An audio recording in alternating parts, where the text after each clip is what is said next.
Welcome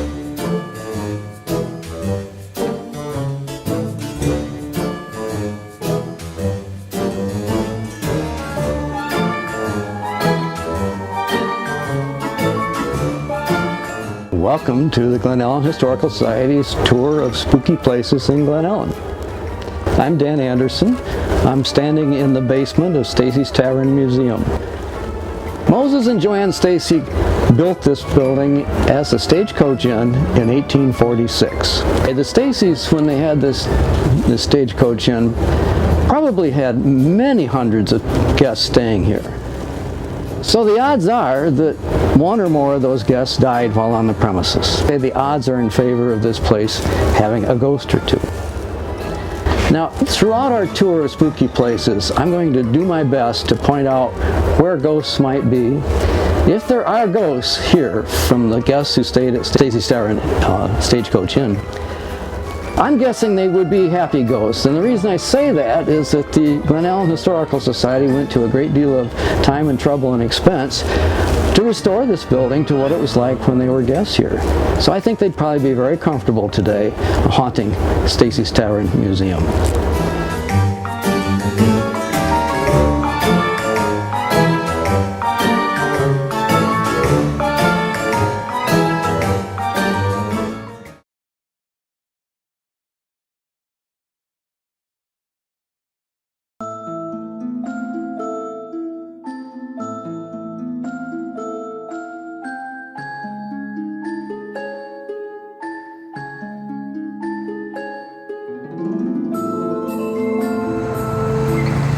We're standing now at the corner of St. Charles Road and Main Street, which a long time ago was the homestead site of Erastus Ketchum.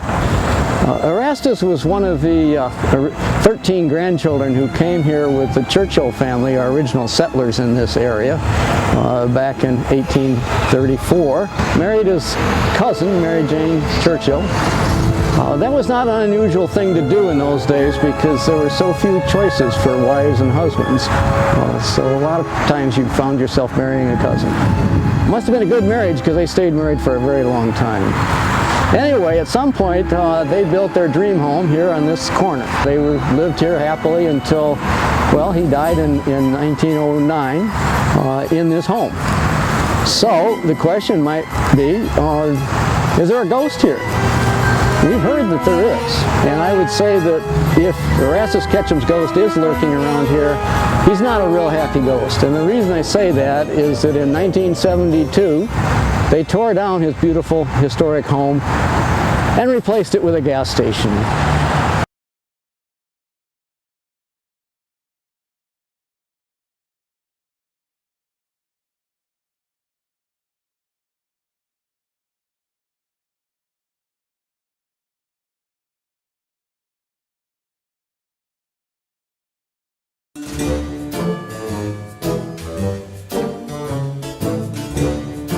Well, we're standing now in what's arguably the spookiest place in town. It's the cemetery, Forest Hill Cemetery. Of course, this cemetery wasn't here when the settlers first arrived in 1834. It was probably 10 years later. But we had our first two deaths in town in 1835 when Amelia Dodge and Amanda Churchill both passed away as relatively young women. Well, the custom in the day when you didn't have a cemetery was to bury the person on your own property or adjacent property. But after this cemetery came into being, thanks to David Christian, who donated the land, those two young ladies, their caskets were exhumed and moved over here. Something else that was missing back in the 1800s, early 1900s, were hospitals. So as a result, most people died in their own homes. Very common. In fact, they typically were laid out, and whatever funeral service might be done was done within the home as well. So if you travel down Main Street, you'll see all the homes have been plaqued by the Historical Society. You can be pretty sure that in the majority of those cases there was one or more funerals that took place, and typically the body was laid out on the dining room table. So if you ever get a chance to tour those homes, be particularly mindful of walking into the dining room, because that's where you're most likely to encounter a former resident.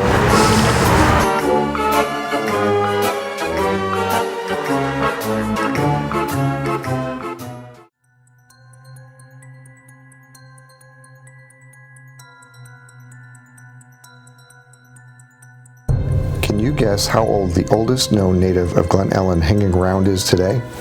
Raise your hand if you guess between 90 and 95 years old. Wrong. Raise your hand if you guess between 95 to 100 years old. Wrong again. How many of you guessed between 100 to 120 years old? Well, you're all way, way off. The oldest known, still standing resident of our town is well over 10,000 years old. You don't believe me? Just roll over to the Wheaton College's campus Edwin F. Deek exhibit hall and ask for Perry. He's been hanging out there since the early 60s. Just a little warning though, I don't want you to be shocked by Perry's appearance. He's just skin and bones. Literally, that's what he looks like.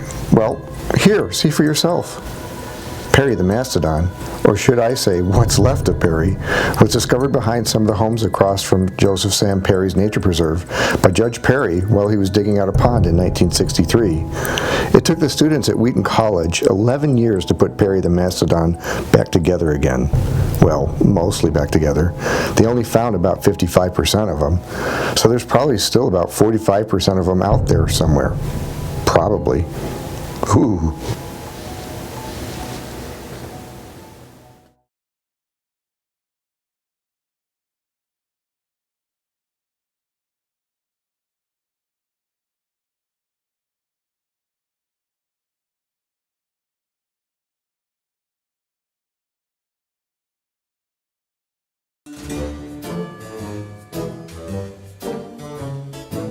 Shortly after the lake was built, Thomas E. Hill and his partners commenced on phase 2 of their grand plan, and that was to build this glorious hotel above the lake.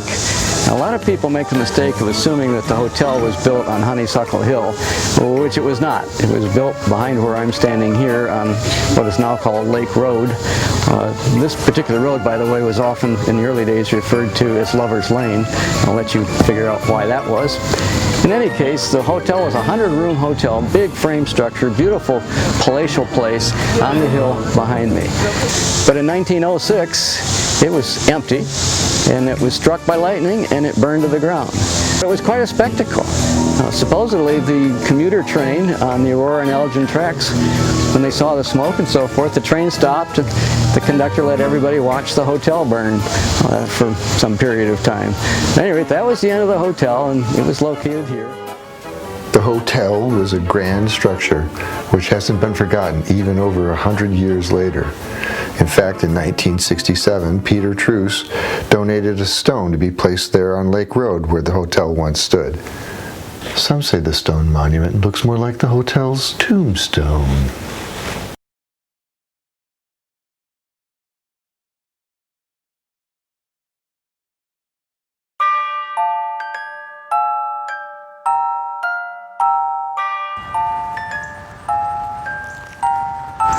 Well, believe it or not, we're in the location of another cemetery.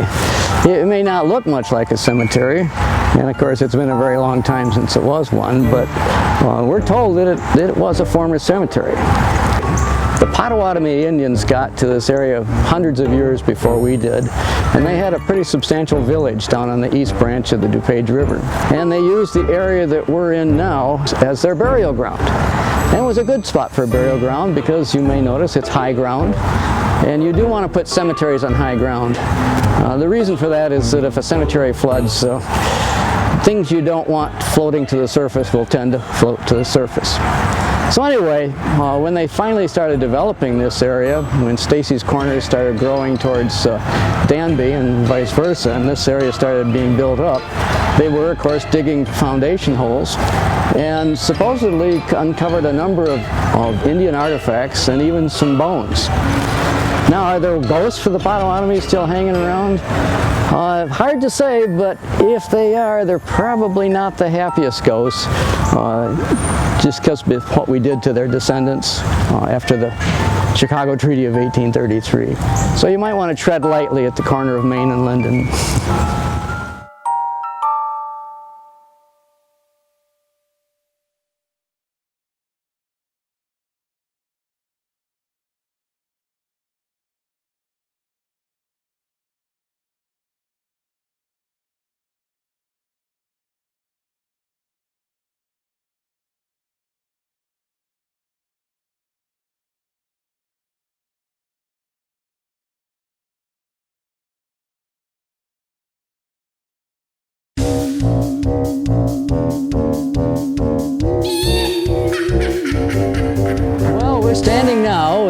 of the building that was Village Hall at one point. So 1925 was when it was built, and because it was the center for our town government, it also included the police department.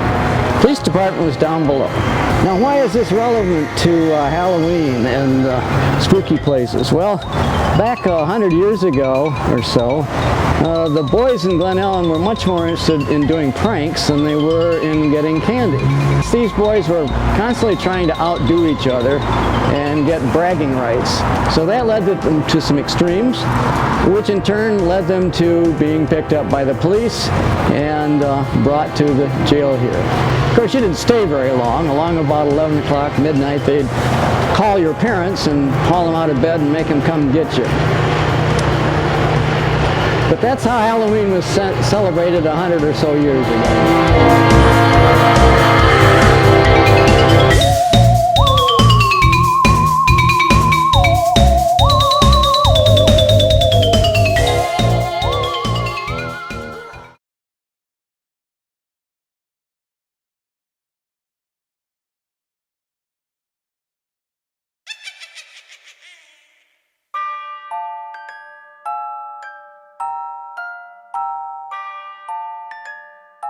So, thank you for coming into the Bike Hub. My name is Mark McKenzie. We're just doing a quick rundown on my shop here, and basically just want to talk about the history of my shop. The Bike Hub is located in the Buchholz building, which was built sometime in the early 1920s. The space originally housed the L. Buchholz & Sons shoe store. Nothing inherently scary about that. However, the second floor housed a variety of doctors, dentists, and chiropractors' offices. If things didn't go so well for the patients up there, not to worry. It was just a short trip downstairs to the Leonard Memorial Funeral Home. How convenient. Elmer Leonard ran his funeral home from there from 1923 to 1949, eventually moving across the street to 430 Main. And we're in a bike shop. So it has a lot of weird history, and I don't feel all that nice around 9 o'clock at night. Usually that's when I head on out of here. I skedaddle. I'll stay late to get ahead of work orders, and same with my other mechanics, you know, in the past. So I'll stay late and like stay here till like 10, 11, midnight, wrenching out work orders to stay ahead. And I've changed that over the years to the morning, because I'll stay here after 9 o'clock, 10 o'clock. Just, I've had weird stuff occur.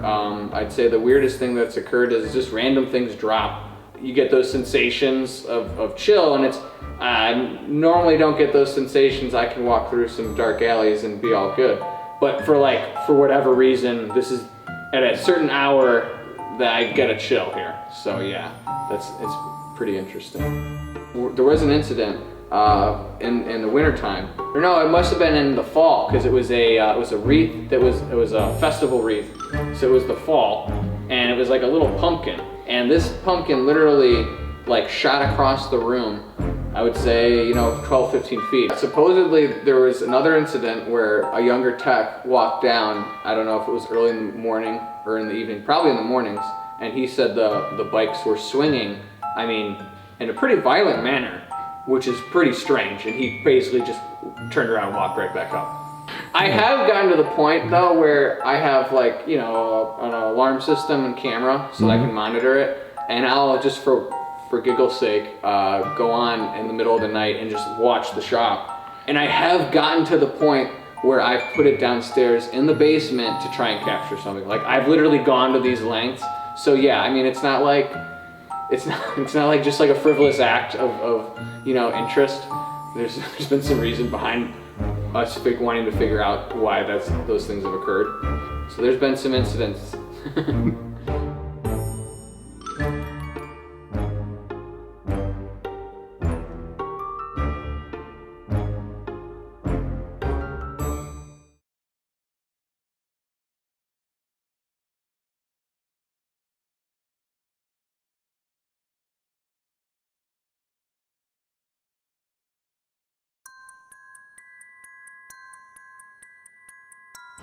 Well, anybody who knows much about history in this area is aware of the Great Chicago Fire of 1871, which burned down a major portion of Chicago. And But most people don't know that 20 years later, in 1891, Glen Ellyn had an equivalent downtown fire.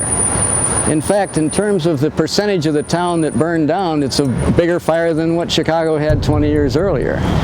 The fire started back in the day when all the buildings around here in downtown were frame construction. Even the sidewalks, which were elevated, were made out of wood.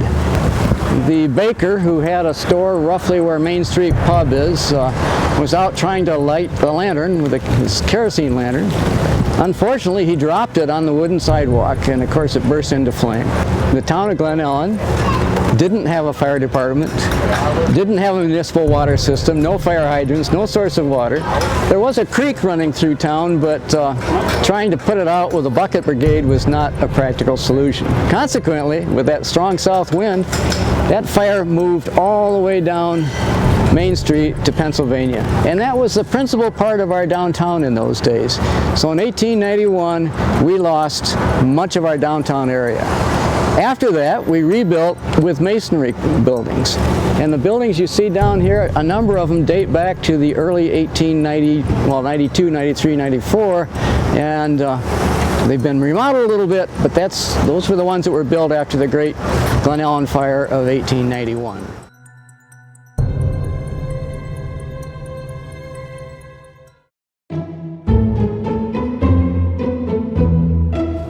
Now I want to get a ghost into this picture. So I'm across the street from where the fire was. This building, which now has the bookstore in it, was one of the early McChesney stores. And when it was here, all kinds of things were happening, including the creation of, we're told, a ghost or two. In fact, the basement area of the bookstore, and then McChesney's, is where we think a lot of this haunted action was happening. Okay, here we go. And I'm wired with a microphone. So be careful what you say.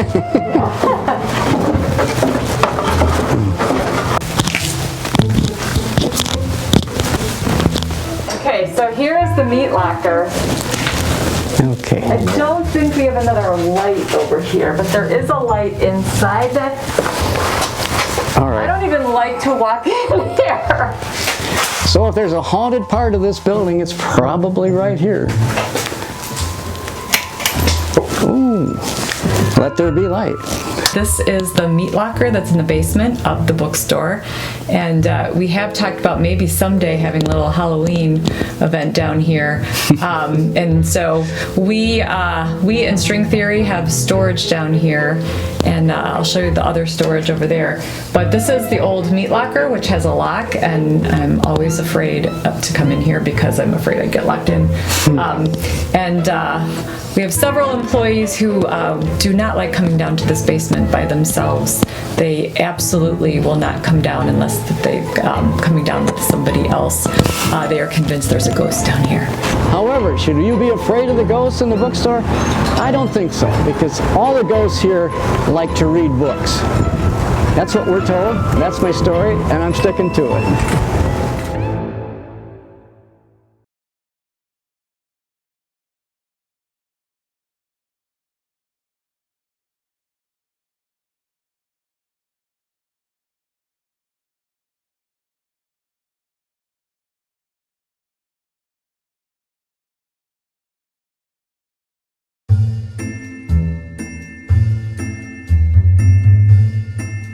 Okay, I am now standing on the prairie path, roughly 100 yards east of the library. Paved surface, as you can see. That's important to me right now because, to the best of my knowledge, I am standing over a grave.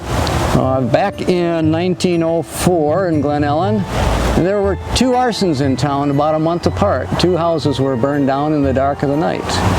When they caught up with the perpetrator, a guy named Carl Gentner, who had been a cobbler in town and more recently a recluse, he not only confessed to the two arsons, he confessed to having murdered his partner 15 years earlier in a fit of rage, hit him over the head with a hammer, dumped the body in an abandoned well at the back of his home.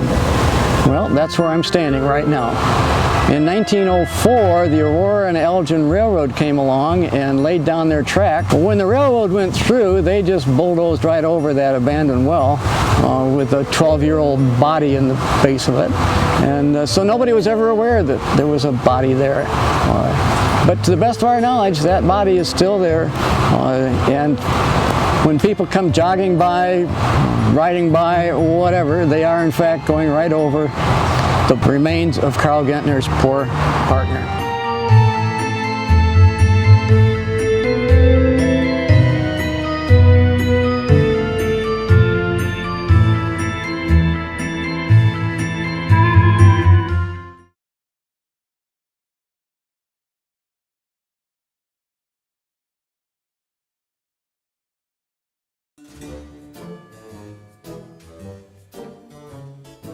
Before there was a Market Plaza, this was the location of the locally famous Lighthouse Restaurant and mobile fueling station. Its towering lighthouse beckoned to weary drivers traveling along what was once a lonely stretch of Roosevelt Road. One of the first Kentucky Fried Chicken restaurants also stood here and was visited by the Colonel himself, no less. But that was all a long time ago, before the invention of the suburban strip mall, which brings us to our story. The sky at 6:30 a.m. on the morning of January 19, 1994, was dark and overcast. The thermometer outside read a bone-chilling 19 below zero. It was the start of a cold and dreary day all throughout Glen Ellyn, except for Market Plaza. Things there were just starting to heat up. A passing volunteer fireman noticed a red glow in the sky and smoke billowing from the center of the strip mall. The windows of the Little Caesars takeout pizza store blew out, only to be replaced by a wall of angry flame. In the end, contingents of fire departments from Wheaton, Lombard, and Lisle Woodridge were called in to help quell the fire. The fire destroyed the Little Caesars and mailboxes, etc. The Radio Shack, Hanover Hallmark, Pier 1, and a host of other stores all suffered from smoke damage. So think twice before ordering your pizza done extra crispy.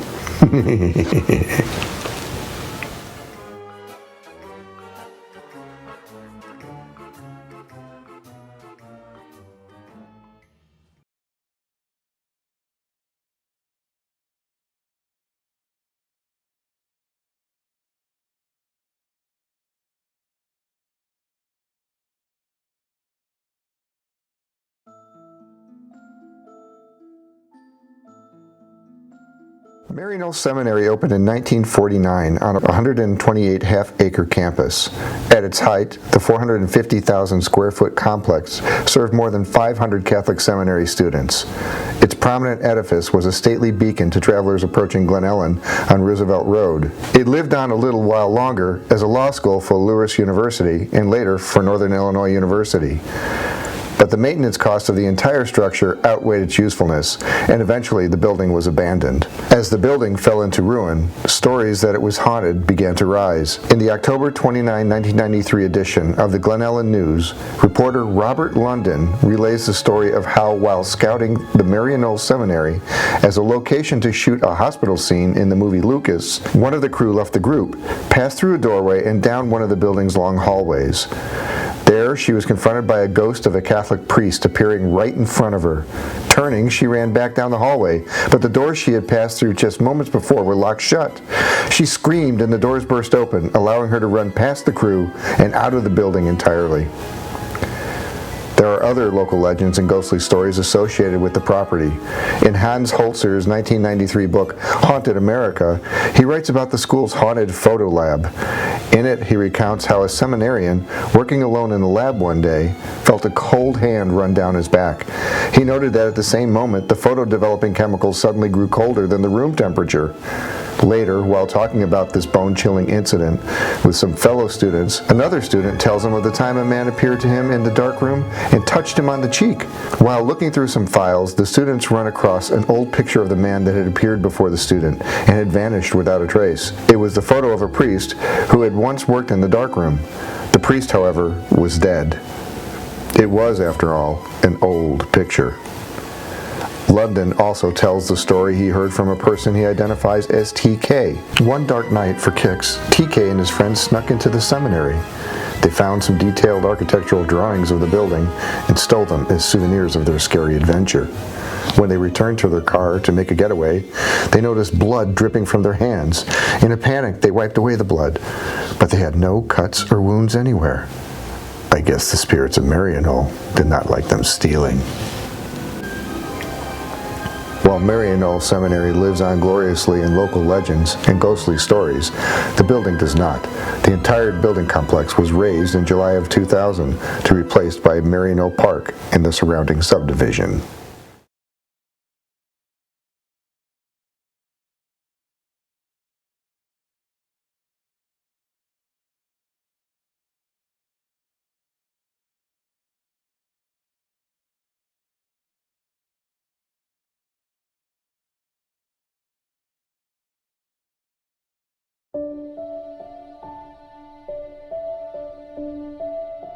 Today's Crown Plaza is on the former site of a 121-room Holiday Inn motel, which opened on December 2, 1967.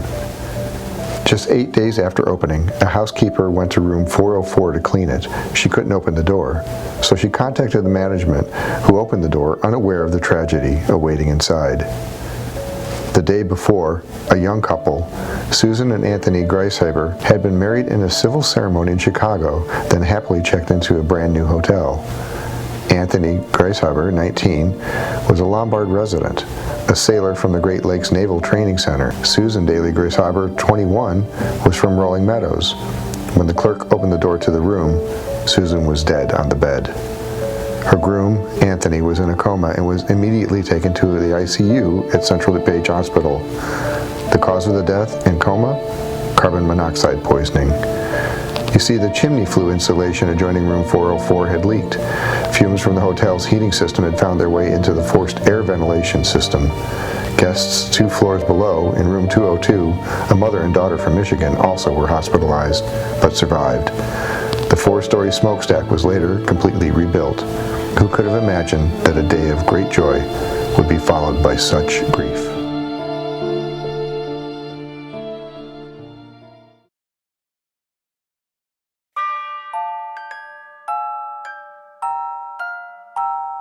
Sometimes the spookiest places in a town isn't a place at all. It's its residents. Well, listen and I'll tell you the story about such a thing. In the 1920s, one of Glen Ellyn's most famous residents was also one of its youngest. Betty Jane Kohler, who lived with her family at 235 Hill Avenue, was a child magician. Betty Jane came from a family of magicians. Her grandfather was a vaudeville magician who toured Europe. Her father was a magician and an escape artist, and her mother was a mind reader. Betty Jane performed many places, including Carnegie Hall in Pittsburgh, and was an honorary member of the French Society of Magicians in Paris. She also performed at our local Glen Ellyn Theater, helping to raise funds for grade schools.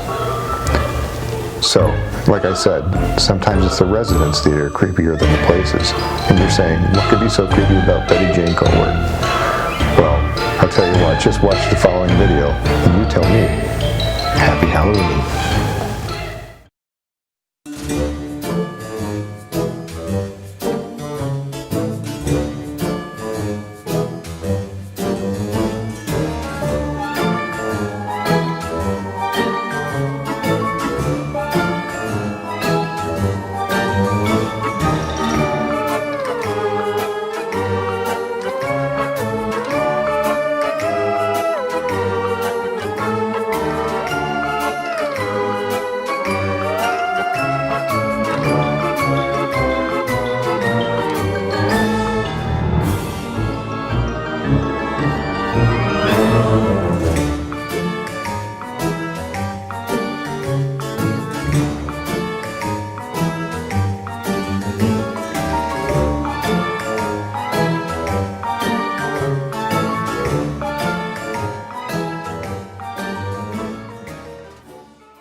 Well, that's all we have for you, boys and ghouls. We hope you enjoyed the tour as much as we enjoyed putting it together for you.